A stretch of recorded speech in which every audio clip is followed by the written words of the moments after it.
What is up, guys? J'espère que vous allez bien, que vous êtes en pleine forme. Bienvenue sur le podcast Conversation Awesome avec Karmakin.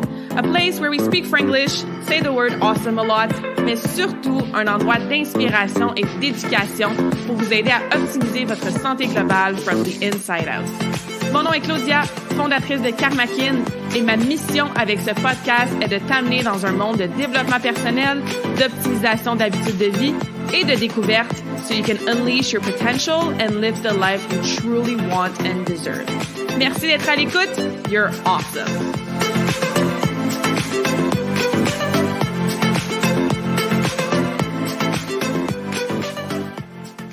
What is up, awesome people? J'espère que vous allez bien, que vous êtes en pleine forme. Parlant de plateforme, aujourd'hui, on jase du pilier entraînement. Ça faisait un petit bout que j'avais pas fait un épisode précis avec un sujet concret, avec des trucs pratico-pratiques. Puis, pendant que je réfléchissais à ce sur quoi je pourrais baser l'épisode aujourd'hui, je me disais, on a fait un épisode sur les mythes en nutrition il y a plusieurs semaines, donc à l'épisode 60. Si jamais tu avais manqué ça, retourne en arrière sur le podcast puis va écouter ça. On avait défait une dizaine de mythes là, en lien avec ce pilier-là. Et là, je me disais, on n'a jamais fait d'épisode avec les mythes en lien avec l'entraînement, l'activité physique. Donc, c'est le thème d'aujourd'hui. J'ai à peu près 7 gros mythes à vous jaser pour vous aider à vous simplifier la vie, mais surtout vous simplifier vos entraînements et surtout pour qu'ils soient plus efficaces, plus sécuritaires aussi probablement et qui vous amènent des résultats encore plus awesome. Donc, que tu sois sédentaire en ce moment ou que tu t'entraînes à tous les jours ou anywhere in between, reste à l'écoute. Je suis certaine que tu vas pouvoir apprendre un truc ou deux, je l'espère, ou comme j'ai été inspirée à rendre tes entraînements un petit peu plus efficaces. Parce que, des fois, on ne sait pas trop qu'est-ce qu'on est supposé faire. On lit toutes sortes d'affaires sur Internet, les réseaux sociaux. On voit des influenceurs faire un type d'entraînement. On a des classes de groupe ou des cours de groupe plutôt qui sont un peu à la mode, qui deviennent bien populaires. Puis on se demande, mais c'est-tu bon pour moi ça? Je devrais-tu faire ça? Je devrais-tu pas faire ça? Et effectivement, ça peut amener un peu de confusion, ça peut amener un petit peu de perte de temps, ça peut amener des entraînements qui sont peut-être, sans dire inutiles, là, parce que ça fait toujours du bien s'entraîner, même si ce qu'on fait, c'est pas dans la plus grande efficacité. Et surtout, si vous aimez ça, c'est certainement pas perdu, la façon que vous vous entraînez, même si c'est peut-être pas toujours la façon la plus efficace d'avoir des résultats. On va en parler, ça aussi. Mais bref, je trouvais ça cool de prendre le temps de replonger dans ce pilier-là. Alors, avant de commencer avec mon premier mythe, je vais faire un petit heads-up, en fait, parce que j'ai parlé d'entraînement, évidemment, ça fait partie d'un des piliers principaux de Karmakin, dans d'autres épisodes. Donc, je vais vous ramener à l'épisode 21 si vous voulez en savoir plus sur les étirements. Donc, aujourd'hui, dans les mythes, je vais pas parler d'étirement, malgré que j'aurais pu, le mythe de « il faut s'étirer avant de s'entraîner » ou « s'étirer après l'entraînement, ça empêche d'avoir des courbatures ». Bon, ça en est des petits mythes, ça, mais comme ça a le rapport aux étirements et que j'avais fait une conversation awesome au complet là-dessus, je vais pas parler de stretching aujourd'hui. Allez voir l'épisode 21. Même chose pour tout ce qui est abdominaux, faire des crunchs pour perdre du gras de ventre, avoir un six-pack, perdre du gras autour de notre abdomen. Ça aussi, il y a 1 million de mythes qu'on aurait pu aborder aujourd'hui. Par contre, j'ai fait un épisode au complet là-dessus, à l'épisode 68. C'est vraiment là, la vérité derrière avoir un six-pack, perdre du ventre, les crunchs, les abdos, puis tout ça. Donc, même chose, j'en parlerai pas aujourd'hui, mais si c'est un sujet qui vous intéresse, vous aviez manqué cette conversation-là, c'est la numéro 68. Et finalement, j'avais fait un épisode qui s'appelait « Les exercices pour la perte de gras ». Donc, l'épisode 82. Ça aussi, j'aurais pu ramener certains mythes par rapport à, the longer the better, s'entraîner plus longtemps, ça veut dire qu'on va avoir plus de résultats, ce genre de choses-là. Tel exercice, ça nous permet de maigrir versus tel exercice, non. Fait que, tu sais, encore une fois, il y avait bien des mythes que j'aurais pu mettre en lien avec cette sous-thématique-là du pilier entraînement. Mais je l'ai pas fait parce que, comme je vous ai déjà dit, j'ai fait un épisode au complet, la numéro 82, pour les exercices pour la perte de gras. Fait que c'est 3 catégories de mythes, encore une fois, que je n'aborderai pas aujourd'hui, mais si ça pique ta curiosité et te manquer les conversations awesome, après avoir écouté celle-ci, retourne voir ça, là. Fait que 60 pour les mythes en nutrition, 21 pour les étirements, 68 pour les abdominaux et le gras de ventre, et 82 pour les exercices pour la perte de gras. Alors, c'était mon petit heads-up en début de conversation pour que tu saches à quoi t'attendre aujourd'hui, puis tu fasses pas à la fin « Ah, ben là, j'aurais aimé ça savoir s'il faut que je m'étire ou j'aurais aimé ça savoir c'est quoi les exercices pour la perte de gras. » Il y a déjà pas mal de contenu là, vraiment complet sur le podcast avec ces sujets-là.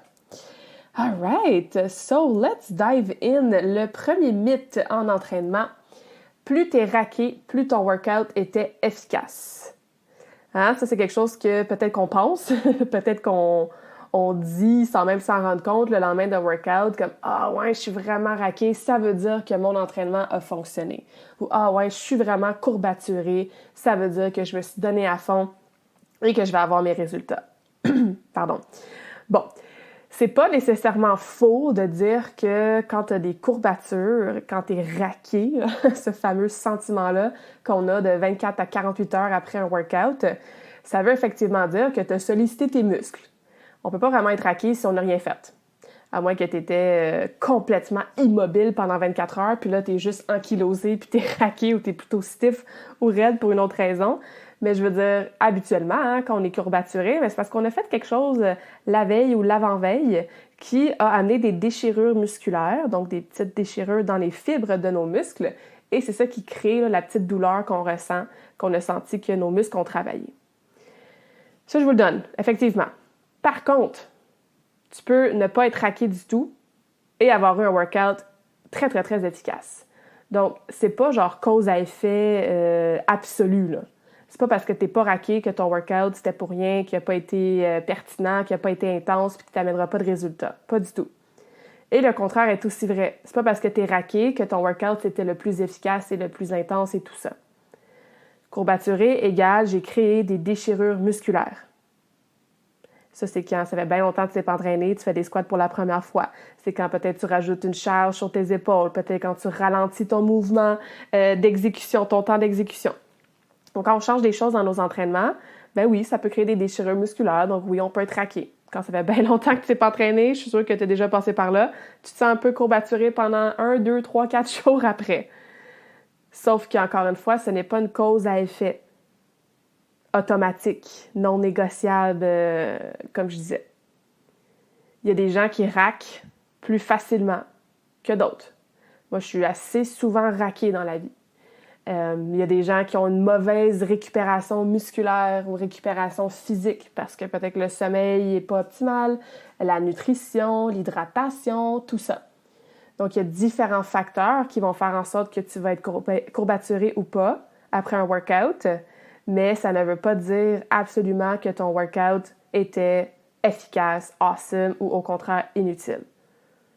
Fait cool, si toi t'aimes ça te sentir un peu raqué le lendemain, moi il y a certainement des groupes musculaires que j'aime être raqué, il y en a d'autres que j'aime moins, mais ne sois pas déçu, ne pense pas que tu as perdu ton temps, ne pense pas que tu dois changer ton entraînement parce que ça fonctionne pas si jamais t'es pas raqué le lendemain. Le corps s'habitue. Hein? Ça vous est sûrement déjà arrivé, après 2, 3, 4 semaines de faire le même workout, ben vous êtes moins courbaturé. Ben, le corps s'est habitué à la demande que le programme lui demandait. Est-ce que ça veut dire qu'après 3-4 semaines, ton workout n'est plus efficace? Non. Probablement que tu progresses encore, probablement que tu as quand même chaud dans ton workout parce que, on va en parler après, là, le point 2 au niveau de la sueur et tout, mais probablement que tu t'es quand même donné, tu as eu de l'intensité, tu as respecté tes charges, tu as respecté tes répétitions, donc tu as fait un workout qui était très structuré puis qui avait bon, des paramètres qui allaient t'aider à t'améliorer, à avoir des résultats, mais tu es probablement moins raqué que la semaine 1. OK? Donc ça, on enlève ça de notre champ de conscience. L'un peut aller sans l'autre. C'est pas un absolu. Point numéro 2, j'en ai déjà rapidement glissé un petit mot, au niveau d'avoir chaud, la sueur, tout ça. Il y a genre un mythe qui circule que comme plus tu sues, plus tu brûles du gras. Bon, la sueur, guys, c'est de l'eau qu'on sort de nos pores de peau, de différents endroits sur le corps. Il y en a qui suent beaucoup des aisselles, il y en a qui suent des tibias, il y en a qui suent de la tête, du dos. On peut suer de pas mal partout sur le corps. Et on a parfois tendance à penser que plus tu sues, ça veut dire que tu brûles du gras. Donc, c'est plus efficace pour la perte de poids, la perte de gras. Et ça, c'est faux, en fait. On n'est pas en train de perdre du gras. C'est pas du gras qui s'évapore de nos pores de peau. C'est de la sueur. Hein? et on sue pour essayer, le plus possible, de garder une espèce de température corporelle qui fait du sens. Donc, quand tu as super chaud, ben le corps va suer pour essayer de ne pas overheater, de ne pas être en surchauffe interne ou même externe des fois. Fait que ça vient un petit peu à dire que, comme le point numéro 1, c'est pas le plus que tu sues, mais le plus que ton workout était efficace. Moi, en powerlifting, je suais pas pantoute. Je veux dire, tu fais 3 répétitions de squat le plus lourd, après ça, tu attends pendant 5-6 minutes avant de faire ta prochaine série. Il n'y a pas beaucoup de mouvement dans le workout. Par contre, la force, elle augmente énormément parce que c'est une autre façon de t'entraîner. Si j'avais basé l'efficacité de mes workouts sur ma sudation, ben, je me dirais que mes workouts sont complètement inutiles parce que je ne suais jamais, même je m'entraînais en coton ouaté parce que j'avais froid. Parce que tu attends longtemps entre tes séries. Fait qu'encore une fois, c'est sûr que oui, ça fait du bien de finir un workout, d'être tout trempe à la vête, surtout quand tu fais, mettons, je sais pas moi, du cardio ou du circuit. Puis c'est bon de suer, tu sais, faire éliminer les toxines, faire respirer, comme je disais, les pores de peau, tout ça. Mais ce n'est pas un indicateur d'à quel point tu vas brûler du gras. Je pense que ça, on peut quand même bien le visualiser. Mythe numéro 3, et ça, on l'a tous déjà dit, je crois, les muscles, ça pèse plus que le gras. Hein? Ça, on voit ça souvent quand on est dans un processus de perte de gras et qu'on observe des changements physiques sur soi, puis on se pèse sur la fameuse balance. Puis là, on fait comme « Ah ouais, mais j'ai juste perdu 1 ou 2 livres. » Sauf que, tu sais, je me sens plus musclée, je me vois dans le miroir, j'ai peut-être pris des mesures ou des photos. Je vois que je suis plus, entre guillemets, tonifiée, que mes muscles sont plus toned. Un mot que j'aime pas tant, là, mais on comprend qu'est-ce que ça veut dire. Ça shake moins quand je marche. Je suis capable de flexer mon bras, puis là, je vois un petit bosse qui apparaît sur mon biceps, ou mes fesses, ils bougent moins quand je monte les escaliers. Donc, souvent, quand on commence à avoir ce genre de résultats esthétiques-là, puis qu'on voit pas tant de différence sur la balance, ben c'est ce qu'on va dire. Hein? Ouais, mais les muscles, ils pèsent plus que le gras. Puis je comprends qu'est-ce que vous voulez dire quand vous dites ça. Je comprends. Par contre, 1 livre de muscle, c'est la même chose qu'1 livre de gras. La mesure qu'on utilise, hein, que ce soit des kilos, des livres, ben encore une fois, que tu mets sur une balance, ça, c'est comme la fameuse photo de 1 tonne de plumes, 1 tonne de briques, ben ça reste 1 tonne. 1 livre de muscle, 1 livre de gras, ça reste 1 livre. Donc, c'est pas de dire que le muscle pèse plus que le gras. C'est faux. La mesure est la même. 10 livres de muscle, 10 livres de gras, ça reste 10 livres. La différence, c'est ce qu'on devrait dire ou la façon qu'on devrait le visualiser, c'est qu'un muscle est plus compact. Un peu comme si tu prends, je sais pas moi, 1 tonne de plumes, mais ça t'en prend de la place en titi, 1 tonne de plumes. Hein? Il t'en faut des plumes versus 1 tonne de, je sais pas moi, de briques, qui est beaucoup plus dense, qui est beaucoup plus compact, qui est beaucoup plus lourd au centimètre carré. C'est comme ça qu'il faut le voir. Quand on regarde 5 livres de muscles, ça prend moins de place que 5 livres de gras, juste par la nature de, par exemple, la fibre musculaire ou par la nature du gras en soi.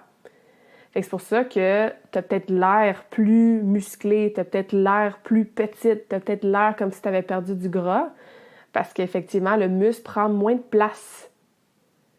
Un bras, quand tu le flexes, puis tu vois la petite bosse là, avec le biceps, ben cette tonification-là prend moins de place que si tu avais le même nombre de poids, si je peux dire ça comme ça, le même nombre de livres ou de kilos, au même endroit sur ton bras, mais que c'était que du gras. Ça prend plus de place. Okay? C'est comme ça qu'il faut le voir, c'est comme ça qu'il faut l'expliquer.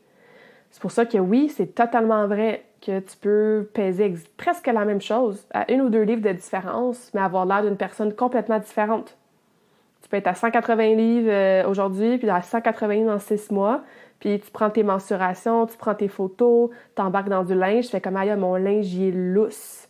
J'ai l'air beaucoup plus petite sur les photos. J'ai l'air d'avoir perdu beaucoup de gras. Je peux voir mes muscles. J'ai un petit peu plus de je sais pas moi, de tonus, hein, pour prendre le même mot, là. J'ai l'air un peu plus fit, j'ai l'air un peu plus musclé, mon ventre est creux, j'ai moins de bourrelets. Puis là, le poids est la même, fait que là, on dit « Ouais, mais c'est normal, j'ai plus de muscles, le muscle pèse plus que le gras. » Ou quelqu'un qui est en général un petit peu plus carré, comme shape, ou qui est plus musclé, parce que peut-être qu'il y a un background athlétique, comme moi, là, genre fait du patin artistique toute ma vie, je vois pas le jour où est-ce que mes cuisses vont être mini. Puis j'en veux pas non plus des cuisses mini, là, ça c'est une autre histoire. Mais encore une fois, quand on est shapé sur un frame un peu plus musculaire, musclé, athlétique, puis qu'on pèse plus, entre guillemets, que ce qu'on aimerait peut-être, ou quand on se compare à des amis, ou quand on va chez le docteur, puis qu'ils utilisent encore le foutu IMC, puis ils nous disent qu'on est genre en surpoids ou obèse parce qu'on pèse plus, ben souvent on va dire cette phrase-là, « Ouais, mais les muscles pèsent plus que le gras, tu sais, puis moi je suis vraiment musclée. » Encore une fois, je comprends qu'est-ce que vous voulez dire par là, mais bon, continuez à le dire si vous voulez. Sauf que je voulais quand même prendre le temps de l'expliquer pour qu'on défasse un petit peu ce mythe-là. Là. Une livre de muscle, c'est une livre de gras, c'est une livre. Okay? C'est juste l'espace que ça prend, en fait, qui fait la différence esthétique et physique. Dans le même ordre d'idée, mythe numéro 4. J'en fais aujourd'hui, peut-être que je ne vous parlerai pas pendant 3 heures. En plus, je me dis, 7 mythes, c'est quand même beaucoup. Quand je pars dans mes explications, moi, je suis passionnée et tout. Mais c'est bon, on est dans un bon flow. Alors, mythe numéro 4. On en a déjà parlé sur le podcast, même avec certains invités. Hein, si je lève des poids lourds, je vais devenir Madame Muscle. Et toutes les variantes de ce mythe-là. Hein, genre la musculation, c'est pas pour les femmes. Ou si je veux avoir un look tonifié encore, il faut que je lève des petits poids puis que je fasse vraiment beaucoup de répétitions pour que ça brûle le gras. C'est pas de même, ça marche. Je le dis, puis je vais le répéter encore parce que je crois fois 1000 que faire de la musculation, de faire de l'entraînement en force, en résistance, pas en force, ça n'a pas besoin du powerlifting, là, mais d'aller chercher la musculation 2-3 fois semaine minimum pour tout le monde, là, mais surtout chez les femmes, surtout quand vous arrivez, tout le temps, mais surtout quand vous arrivez à 30, 40, 50 ans, donc quand on vieillit, tellement important pour conserver votre masse musculaire, 2, booster votre confiance, booster votre métabolisme de base, vous sentir vraiment dans une bonne estime de soi, avoir ces transformations-là, physiques-là, quand on cherche à garder une espèce de shape, encore une fois, qui démontre hein, qu'on est forte, qu'on a une belle posture, qu'on est indépendante aussi, qu'on est capable de l'élever nos sacs d'épicerie.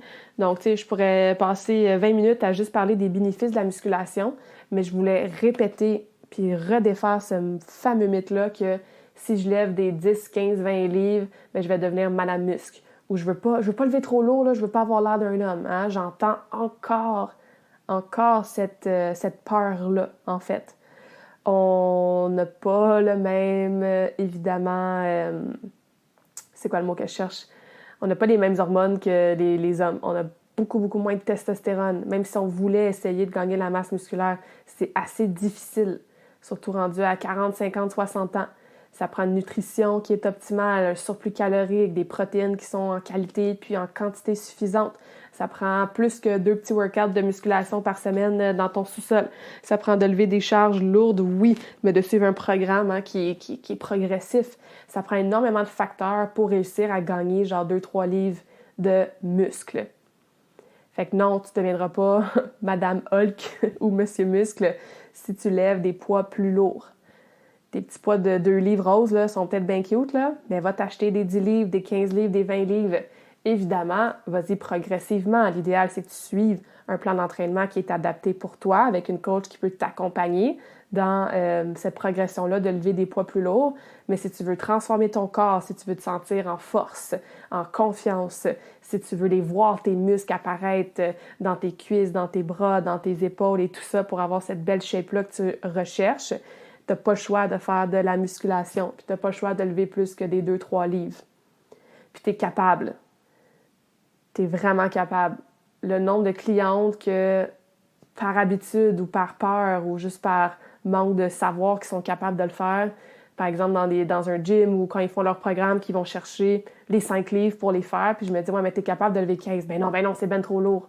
Puis il suffit de faire une fois, faire comme « Hey, ben ouais, je suis forte, hein, je suis capable de lever les 15 livres. » Et ça devient très encourageant. Puis rien de plus badass que d'arriver au gym ou d'arriver dans ton sol ou peu importe, puis de prendre les élastiques les plus résistants, puis lever des poids plus lourds, puis de rajouter du poids sur ta machine. Encore une fois, il faut que la forme du mouvement soit bien faite, la qualité doit être là, l'amplitude de mouvement. Je suis pas en train de vous dire de commencer à lever des 50 livres puis à vous péter le dos, là. Mais je veux le répéter encore une fois. Ladies, you gotta lift. Okay? Donnez-vous l'opportunité de ressentir dans votre corps, dans votre mental même, l'effet awesome que ça a de lever des poids qui sont plus lourds que vos 2, 3, 4, 5 livres. On y va progressivement, on y va avec des programmes évidemment qui sont individualisés, mais j'espère qu'on pourra abolir ce mythe à tout jamais. Tu ne deviendras pas Madame Muscle, tu ne ressembleras pas à un homme, tu ne deviendras pas trop musclé parce que tu fais 3 workouts de muscu par semaine. Au contraire, tu vas recevoir toutes sortes de bénéfices et plus encore des choses que tu t'attendrais peut-être même pas à ressentir grâce à de la musculation. OK, donc ça c'est super important. Mythe numéro 4, tout ce qui est en lien avec lever des poids, faire de la muscu chez les femmes et tout ça. Mythe numéro 5, l'entraînement à jeun, c'est dangereux. Donc là, on embarque un petit peu dans la nutrition, mais bon, vous savez, hein, les piliers sont toujours assez reliés. Alors, l'entraînement à jeun, c'est dangereux. Bon, je me souviens pas si j'en avais parlé ça dans l'épisode 60 sur les mythes de la nutrition au niveau de, jeûne intermittent, s'entraîner à jeun, puis tout ça. Mais la réponse à cette question-là, c'est non, c'est pas dangereux. Ça peut être même optimal pour certaines personnes, tout comme ça peut être pas du tout optimal pour d'autres. Donc bref, la réponse, c'est ça dépend. Comme ben des réponses en nutrition. L'entraînement à jeun, c'est pas dangereux. Dans le sens que si tu te lèves le matin puis que tu veux t'entraîner first thing in the morning, puis tu veux pas manger parce que, 1, t'as peut-être pas faim, 2, tu veux pas être en train de digérer pendant ta course ou pendant ta musculation ou quoi que ce soit, puis là, tu décides de manger après ton workout, bien, il y en a qui ont peut-être peur de ça parce qu'on entend souvent, hein, déjeuner, c'est plus le repas le plus important de la journée, ou tu n'auras pas d'énergie pour ton entraînement si tu ne manges pas avant, ou tu vas peut-être faire une chute de pression ou une chute de taux de sucre, puis tu vas t'évanouir, puis tu n'auras pas les gains que tu veux.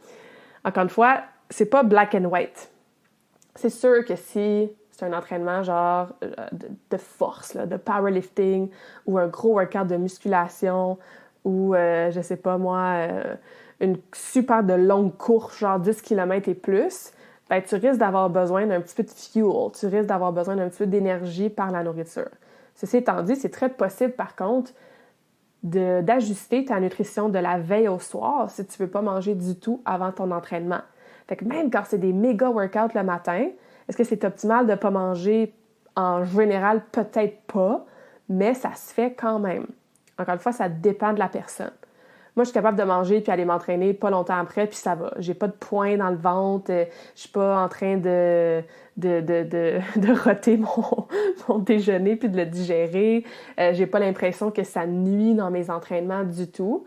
Mais encore là, j'ai pas dit que j'avais mangé 3 crêpes avec du Nutella puis du bacon non plus. Puis, donc, ce que tu manges, évidemment, ça va faire une grosse influence sur comment tu vas te sentir dans tes entraînements.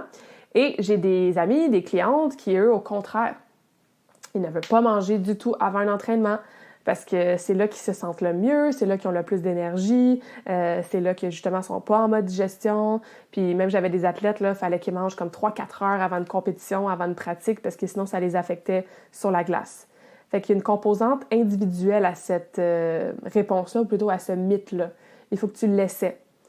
Fait que si tu t'entraînes le matin à jeun, puis effectivement, tu te sens étourdi, tu sens que tu n'as pas vraiment d'énergie, quand tu fais ton workout, tu es affamé, ton ventre est crie, tu te sens un peu faible, tu as un peu la nausée, bien, je te conseille de manger avant ton entraînement. Clairement, c'est peut-être pas pour toi de t'entraîner à jeun. Après, ça peut être liquide, hein? Liquide, ça se digère plus vite. Ça peut être plus une collation au lieu d'un gros repas, puis tu manges ton plus gros déjeuner par la suite. Donc, encore une fois, il y a une façon de moyenner qu'est-ce qu'on mange avant pour que ça soit optimal pour nos performances, pour notre entraînement. Mais sache que c'est pas dangereux. L'un et l'autre n'est pas dangereux. Il faut vraiment que tu adaptes selon toi puis que tu le testes. Puis, il faut que tu te laisses le temps de t'habituer aussi, hein. Peut-être que les 2-3 premiers workouts à jeun, tu vas être comme « Oh mon Dieu, il me semble que c'est bizarre, il me semble que j'ai faim et tout. » Puis finalement, ton corps va finir par s'habituer après 1 semaine ou 2. Mais tu n'es pas obligé. Tu peux certainement manger avant un entraînement aussi. Surtout si tu as des objectifs, par exemple, de performance ou, par exemple, tu veux prendre la masse musculaire, justement, comme on parlait au point précédent. Bien, ça vaudrait peut-être la peine d'avoir de l'énergie dans ton corps, d'avoir du fuel, des protéines, d'ajuster les macronutriments selon qu'est-ce que tu as besoin, protéines, glucides, lipides, mais ça vaudrait peut-être la peine, comme je disais, d'avoir ce surplus-là de bouffe avant ton workout si tu as des objectifs, par exemple, comme gain musculaire. Fait Ouais, en résumé, ça dépend. Non, c'est pas dangereux. Très, très faisable de s'entraîner à jeun. Très, très faisable de manger avant de s'entraîner aussi. Ça dépend de la quantité. Ça dépend de ce que tu manges, évidemment. Et ça dépend de toi. Qu'est-ce que tu préfères? Comment tu te sens quand tu fais l'un ou l'autre? Puis je vais juste rajouter une petite parenthèse que s'entraîner à jeun, ça veut pas dire que ça va t'aider encore plus à perdre du gras. Ça aussi, c'est comme un peu une tendance, là, surtout qu'en mode genre fitness bodybuilding, de faire du cardio à jeun le matin. Parce que, bon, on n'a pas de bouffe dans le... Ben, on en a toujours de la bouffe, là, mais je veux dire, ça fait une couple d'heures qu'on jeûne avec la nuit, tout ça. Donc, on va aller chercher dans les réserves de gras pour trouver l'énergie, pour faire notre cardio à jeun. Fait que ça va être plus efficace pour brûler le gras le matin à jeun. Ça, c'est une croyance qui est assez populaire là, dans le monde, comme je disais, du fitness, bodybuilding, tout ça. Ça semble fonctionner pour eux. Ça serait à tester encore une fois pour toi. Ça dépend vraiment le reste de ce que tu fais dans ta journée. Hein, la perte de gras, on en a parlé ça aussi plusieurs fois dans le podcast. C'est pas une seule chose qui va faire en sorte que tu vas perdre du gras ou non.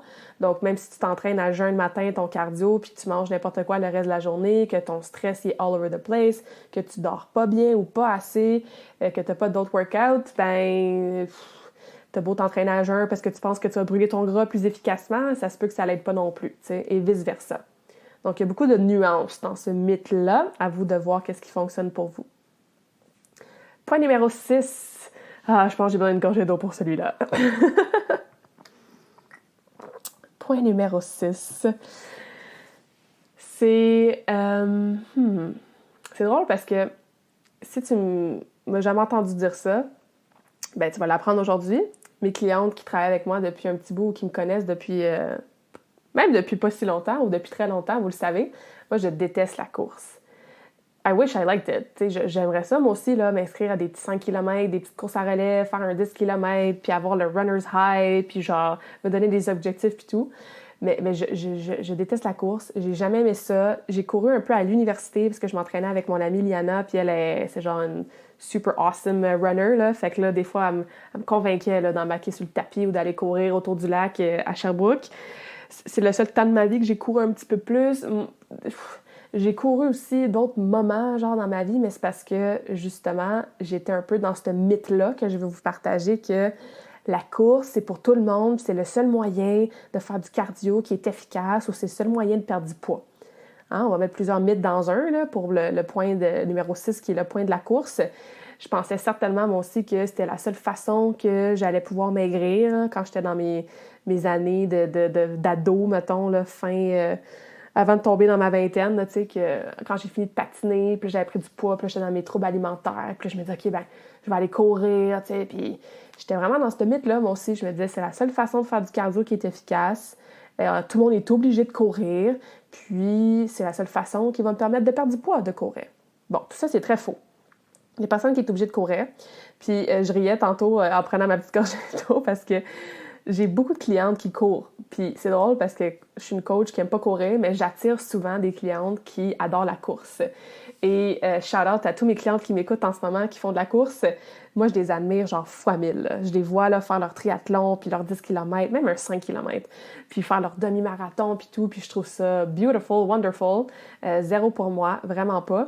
Mais j'ai souvent des clientes qui courent, puis qui adorent la course, tu sais.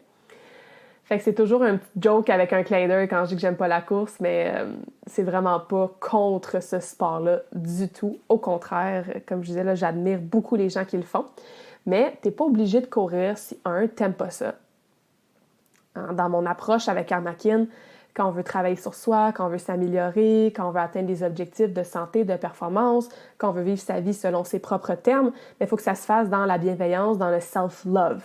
Faut qu'on le fasse parce qu'on aime notre corps, on veut le célébrer, on veut le garder en forme, le garder jeune, le garder en pleine, avec beaucoup d'énergie, de la vitalité.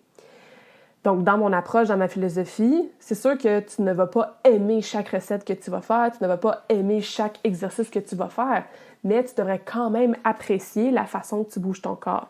Fait que, si tu haïs la course, genre, cours pas, là. Ça va être beaucoup plus dur de rester constant, beaucoup plus dur de rester motivé. Puis, en tant qu'humain, il y a bien des affaires qu'on n'aime pas faire puis qu'on est obligé de faire. Donc, ça, c'en est une option qu'on n'est pas obligé de faire. Fait que si t'aimes pas ça, la course, fais autre chose pour ton cardio. Si la course te fait mal, la course, c'est un sport d'impact. Non, t'es pas en train de sauter 3 mètres de haut à chaque pas.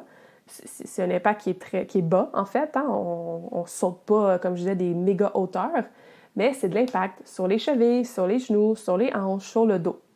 Donc moi, ça tombe bien, avec ma blessure à la hanche, j'aurais même pas le droit de courir de toute façon, même si j'aimais ça. Fait que ça aussi, j'utilise beaucoup ça dans mes raisons. J'ai même pas le droit de toute façon de courir à cause de ma hanche. Mais comme je disais, si tu as des problématiques au niveau des articulations, surtout les articulations, le dos en descendant jusqu'aux pieds, ben peut-être que la course, c'est pas pour toi. T'sais, peut-être que si tu as de l'inflammation fois 1000 dans tes genoux à chaque fois que tu finis une course, ou que tu as mal, ou que, je sais pas moi, tu développes des douleurs chroniques au bas du dos parce que, bon, ça compense avec tes hanches, ou tu sais, peu importe, mais peut-être que la course, c'est pas le sport pour toi, c'est peut-être pas la façon pour toi de faire ton cardio. Fait que questionne-toi, tu sais, si tu t'obliges à courir en ce moment parce que tu penses que c'est la seule façon efficace, puis que t'ailles ça ou que ça te fait mal, ou peut-être que t'aimes ça, mais ça te fait mal, fait que tu continues. Ça, bon, je suis un peu cordonnier mal chaussé à ce niveau-là, mais j'ai appris à la dure quand même, mais c'est une autre histoire. Ben, pose-toi ces questions-là qui sont importantes. Tu peux faire du vélo, tu peux faire du rollerblade, tu peux faire de la natation, tu peux faire de l'elliptique, du rameur, du spinning, tu peux faire du circuit training. Il y a plein d'autres choses que tu peux faire pour travailler ton cardio. Ça n'a pas besoin d'être la course. Il y a plein d'options aussi sans impact. J'en ai nommé, là, vélo, natation, rameur, elliptique, Stairmaster même. Donc, il y a plein d'autres façons sans impact qui risquent d'être plus adaptées pour toi si tu as des douleurs au niveau des articulations. Et comme je disais aujourd'hui, mais aussi dans bien d'autres épisodes de podcast, c'est la perte de gras, c'est beaucoup plus que de dire je fais du cardio. Le cardio, c'est un facteur qui est sur la liste là, de facteurs qui va aider ou nuire à la perte de gras, mais c'est loin, loin d'être le plus important. Moi, je mets la musculation même avant le cardio dans la liste de choses que tu devrais faire pour perdre du gras si c'est ton objectif. Okay? Donc, je voulais prendre le temps aujourd'hui de rejaser de la course avec tout mon amour que j'ai pour mes clientes qui font de la course et que j'admire. Et pas parce que je veux bâcher ce sport-là, pas du tout, mais parce que je le sais pour avoir passé par là pendant plusieurs années, que souvent on s'oblige à le faire parce qu'on pense que c'est le king des exercices de cardio puis qu'on devrait tous le faire puis que c'est bon pour tout le monde, ce qui est faux. All right. Le dernier mythe ou la dernière catégorie de mythes que je voulais jaser, plus je change mes workouts, plus je fais les exercices différents, mais plus j'aurai des résultats. Ou quelque chose de même. Je connais des gens où ça m'est déjà arrivé de travailler avec des clientes qui, à chaque fois qu'ils allaient au gym, ils changeaient leur programme. Ils faisaient quelque chose de différent. Des fois, c'était 3 séries de 15. Après ça, c'était une série de 6. Après ça, c'était 8 séries de 22. Bon, j'exagère un petit peu. Ils faisaient des squats à la semaine 1, puis après ça, à la semaine 10, ils refaisaient leurs squats, puis la semaine 2 à 9, ils faisaient d'autres exercices, fait que ça prenait du temps avant qu'ils refassent leurs squats. Ça, on voit ça beaucoup si vous faites, par exemple, des cours de groupe. Si vous faites des cours de groupe pour le côté social, pour bouger, pour vous sentir bien dans votre corps après, pour suer justement, pour travailler musculairement un petit peu de façon, le fun avec la musique ou en suivant un prof en avant, puis en amenant de la variété, il n'y a aucun problème à faire quelque chose de différent à chaque fois. Même que souvent pour des gens, ça va vous aider à rester motivé, cette variété-là. Sauf que si tu veux progresser dans certains exercices, si tu veux améliorer ta force, ton endurance, si tu veux gagner de la masse musculaire, par exemple, en hypertrophie, ça prend un programme qui ne change pas trop souvent. C'est pour ça que moi, avec mes clientes, on change les programmes entre 4 à 6 semaines à peu près. Des fois, c'est un petit peu plus tôt, des fois, c'est un petit peu moins. C'est rare que ça va plus que 6 semaines, ça dépend.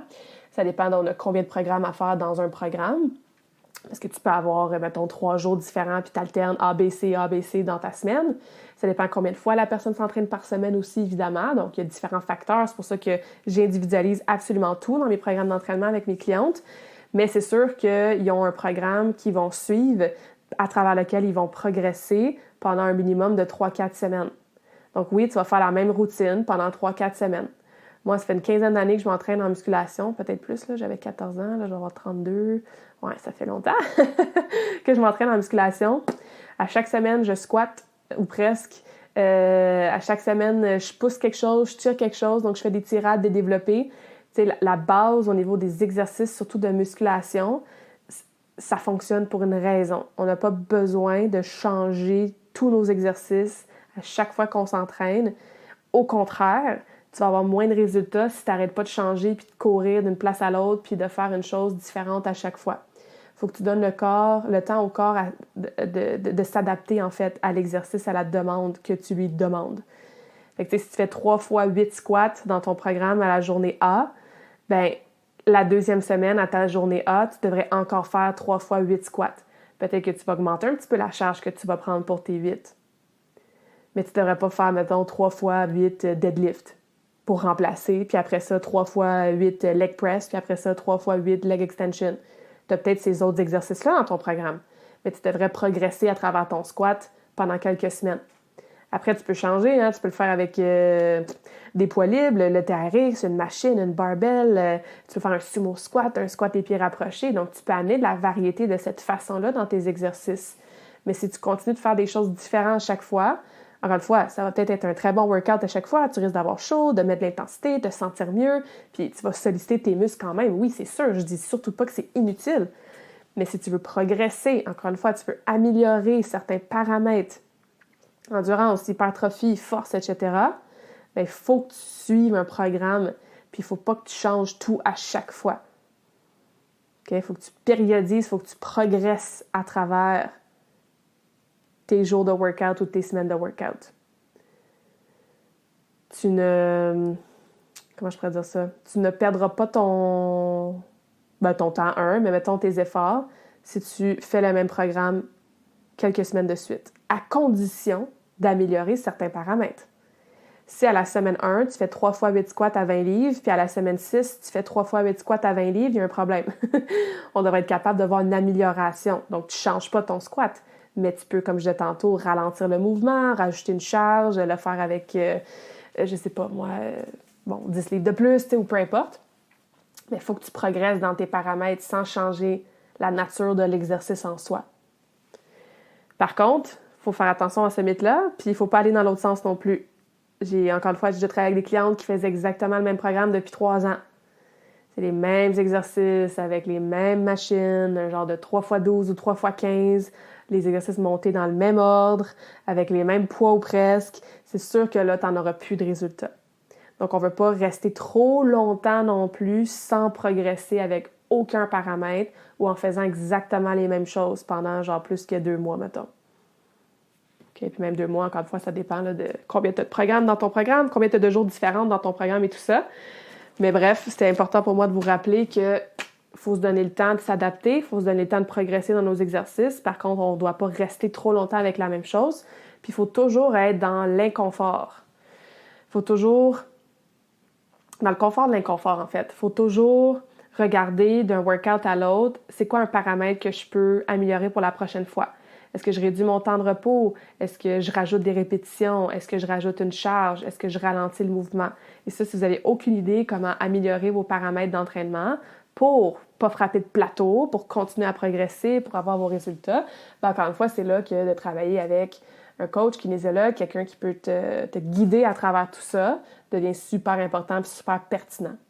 Fait que si t'es comme, ouais, ça fait longtemps que je m'entraîne, mais j'ai plus de résultats, je m'améliore plus, j'ai pas vraiment de résultats physiques, mon endurance est toujours la même, bien, il est peut-être temps que tu changes tes affaires ou il est peut-être temps que tu arrêtes de changer ce que tu fais à chaque fois, tout dépendant dans quelle situation tu te situes. Alright? Donc, j'espère que ça vous aide un petit peu. Il y a peut-être des choses que c'était seulement des rappels que vous saviez, mais bon, c'est toujours bon de se rappeler des points comme ça. Il reste une dizaine de semaines dans l'année 2022, ça passe super vite. Puis, le changement de saison amène souvent son lot de fatigue, de baisse d'énergie, les journées qui raccourcissent, il fait plus noir, bon, le froid s'en vient. Fait que, tu sais, utilisez l'activité physique, l'entraînement, le mouvement pour vous aider avec ça, pour vous aider avec votre vitalité, votre énergie, pour vous sentir bien dans votre peau. Okay, moi, je suis en voyage en ce moment, c'est sûr que je suis pas au gym à chaque matin comme quand je suis à la maison. Puis, honnêtement, des fois, je trouve ça dur. Je bouge le plus que je peux. Des fois, je reste avec des amis, ils ont un petit peu de matériel à la maison, je me fais des home workouts. Au début, surtout en Suisse, quand j'étais en Suisse, je marchais, fait énormément de hiking, de trekking. Donc, j'étais active, mais tu sais, c'est différent de ma routine habituelle. Puis c'est correct, mais je le sens quand je suis une couple de jours sans avoir fait d'entraînement en soi, ou tu sais, je le sens physiquement, là, tu sais, que je perds de la masse musculaire, puis ça me casse un peu. Tu sais, j'aime ça me sentir en confiance, forte, forte, musclée. Ça m'aide dans ma santé mentale aussi, cette force-là, cette estime de soi-là. Donc, c'est toujours important, mais là, souvent, quand on a des changements de vie, des changements de routine ou des changements de saison, bien, utilisez ce pilier-là, tu sais, pour vous renforcer, pour avoir quelque chose sur lequel vous avez le contrôle, pour progresser, pour vous donner des défis. Puis non, même si tu as 50 ans en ce moment, il n'est pas trop tard. Puis, tu sais, tu peux commencer ta muscu à n'importe quel âge. Et si ça fait des années que tu es sédentaire, puis que toi, ton activité physique, c'est de prendre une marche, bien, c'est mieux que rien prendre une marche, mais je t'encourage à aller chercher un petit peu plus d'intensité dans tes entraînements. Et puis, voilà, si jamais tu as des questions, si tu aimerais ça que je t'accompagne dans ce pilier-là, en fait, pour que tu puisses avoir tes propres programmes vraiment customized, personnalisés, qu'on regarde ensemble, qu'on s'assure que, bon, si on fait de la course, c'est adapté pour toi. On regarde au niveau des courbatures, comment ça se passe. On regarde au niveau de ton changement de composition corporelle, en allant chercher de la musculation pour tous les bénéfices qu'on a nommés, en ayant une belle variété de workouts, mais en continuant notre progression de façon efficace. Bien, écris-moi, là, ça va me faire plaisir de t'accompagner pour que tu puisses, comme je disais, là, finir l'année en pleine forme, puis en pleine santé physique et aussi mentale, et avec une belle énergie, puis un bon ressenti, comme je disais, physique, là, qui affecte beaucoup notre mental, là, surtout quand c'est une période qui est un peu plus noire là, durant l'année, le mois de novembre et tout ça. Donc voilà, ça fait le tour. Si vous avez des questions, faites-moi signe. Sinon, vous pouvez aller voir sur karmakin.ca pour mes services de coaching en one-on-one, qui est ce que j'offre en ce moment. Puis voilà, je vous souhaite un super bon entraînement. Ah oui, faut pas que je vous laisse, faut pas que j'oublie de vous laisser sur un petit quote. Hey, j'en ai pas préparé, j'avais oublié. OK, je vais penser à un quote. Dans le fond, je vais faire comme je fais avec mes invités quand je les mets sur le spot puis que je leur demande la question. Puis ils sont comme « Ah, je sais pas, faut que j'arrive à penser. » Un quote peut-être qui sera en lien avec la santé ou l'entraînement. Attends, je vais tricher, là. Je vais aller en chercher un. Ah, il y en a un bon ici, là, sur le corps, en fait. Je sais pas si je l'ai déjà dit, bref, on va le répéter. You are one workout away from a better mood. Donc, tu es toujours à un entraînement près d'une meilleure humeur, en fait. Il n'y a jamais personne qui regrette de s'être entraîné. Fait que les timides qu'on a défaits aujourd'hui, ça te motive, même si j'aime pas trop ce mot, hein, ça t'inspire à aller bouger, à faire un workout. Surtout si, comme je disais, tu es un peu dans la petite début de déprime saisonnière là, avec le changement de saison. Bien, souviens-toi que you're only one workout away from a better mood. J'espère que cette conversation awesome t'a inspiré. Et d'ailleurs, I would love to hear back from you. Rejoins Karmakin sur les réseaux sociaux and tag me in a post pour partager ce que tu retiens de cet épisode. Je serais vraiment grateful aussi si tu pouvais me laisser un rating and review pour le podcast. Ça me permet d'avoir un impact positif sur plus de gens comme toi. Merci beaucoup d'avoir été à l'écoute and until next time, je te souhaite une journée awesome.